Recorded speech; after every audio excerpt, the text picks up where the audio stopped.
High speed and high density have become synonymous with Shenzhen, the southern Chinese city in the subtropical coast area.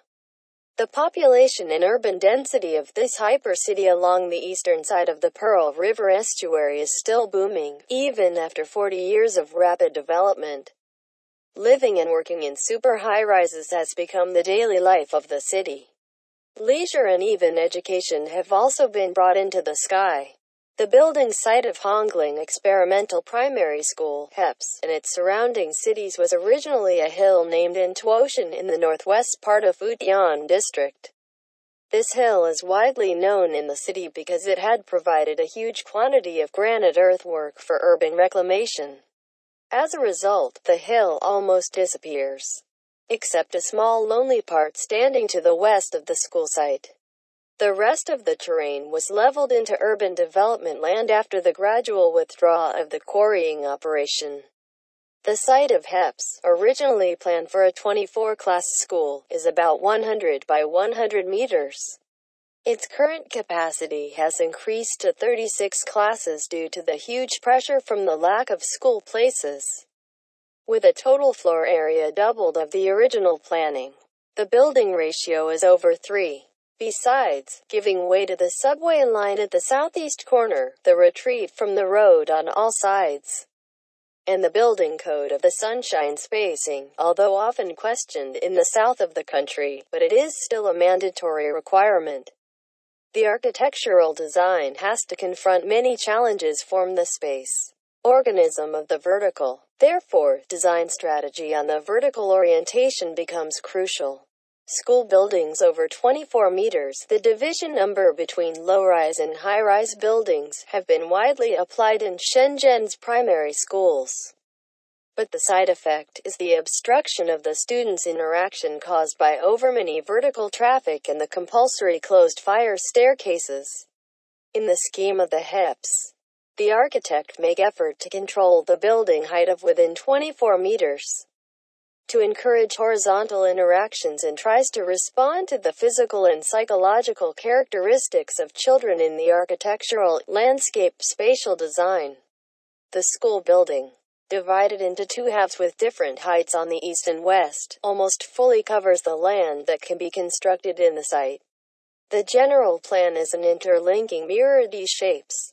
The west half uses the obligatory spacing between classroom rows to create a valley courtyard with two curved boundaries.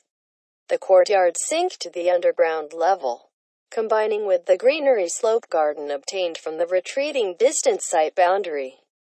Strives for the underground cultural, sport facilities and canteen space fully illuminated and naturally ventilated. The sinking courtyard is connected to the overhead and naturally undulating ground floor through a gentle slope in the south courtyard and an open-air stepping theater in the north courtyard, altogether becoming a children's landform park. The 200-meter circular runway and sports ground are placed on the third floor of the eastern half, linked to the second level of the main teaching building on the west side, which offers convenience for students on the second, third and fourth floors to run to the sports area. Underneath of the stadium is a 300-seat auditorium, hanging above the semi-outdoor swimming pool in the landform park. The fourth and fifth floors of the west half are the extracurricular classrooms and the teacher's office, while the roof is the school's horticultural farm. Cellular fabric. The learning unit. Traditionally, the classroom is the basic spatial cell for primary school students to learn and communicate.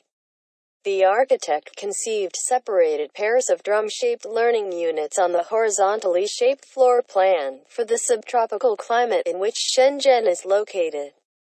To avoid blocking fluent ventilation on the facade, every 12 classrooms are divided into 3 rows and arranged in 6 pairs. Each unit pair combination can be flexible in opening to join the 2 units, and closing to separate the 2 by the movable division wall in between 2 units.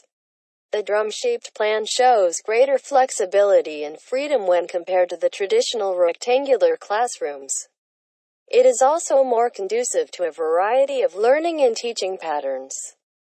The rhythmic folding curve outline of the learning units and the curve edge of the courtyard form the linear activity space to shape a dynamic semi-outdoor venue for the children. The architect maintains and uses the height difference between the north and south of the site to make 1-meter slopes to connect between the 3 rows of learning units on each floor and create also the landform experience on the E-shaped floor plate.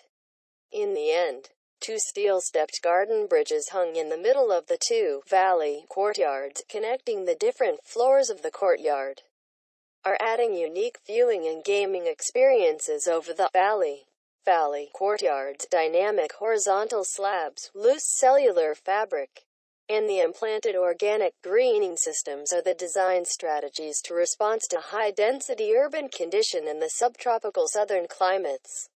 Furthermore, through the process and results of the HEPS, the architect aims at a new spatial productive paradigm for designing of public facilities in high-density Shenzhen.